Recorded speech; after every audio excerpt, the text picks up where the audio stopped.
First, though, this evening, Russia has adopted a three-colour scheme to warn the public about terrorist threats. Yep, for more on this, we're joined by Jacob Greaves here in the studio.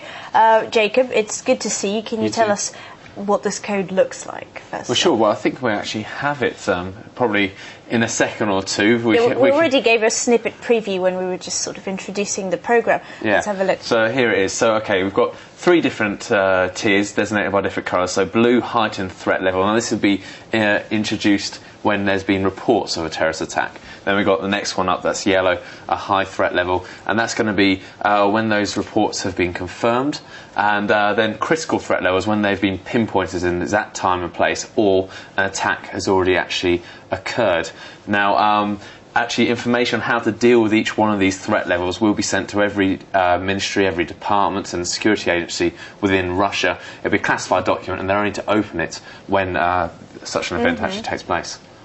OK, so it reminds me, I've got to be honest, it reminds me a little bit of Star Trek Yellow Alert and Red Alert, but it is a serious matter in many ways. What will happen when one of these colour alerts is actually activated? Well, it all depends on which particular level you're talking about. For instance, if we start with blue, the heightened threat level, there we're going to see plans for how emergency services will cope with such a terrorist situation released to all those appropriate services. Then stepping it up to the heightened security threat.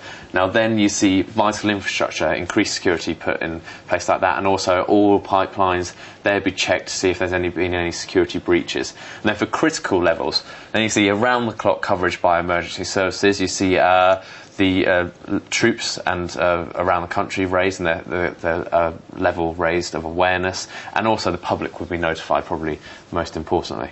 So it's very graphic and understandable, but what sort of prompted the change in it? Because it's changing the legal system first off as well. Yes, well, it's all really very similar to what we've seen in the US, in Europe, after they've experienced terrorist attacks like 9/11. They instigated similar sort of colour-coordinated systems to notify the public, notify security services and how to react. Now, Russia has really done it for exactly the same reasons. We've seen the twin metro bomb blasts of last year. We've seen Domodedovo airport attacks this year in January, and that left a total of 77 people killed. And obviously the operation in North Caucasus is ongoing to try and keep down levels of militants and terrorist plots. So this is very much still a threat that is present.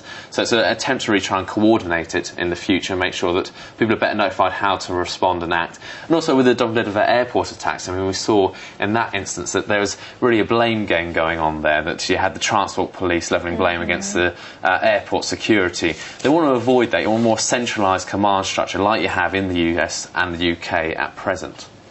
OK, talking about a new system for warning the public about terrorist threats. Jacob Greaves bringing us all the information. Thank you.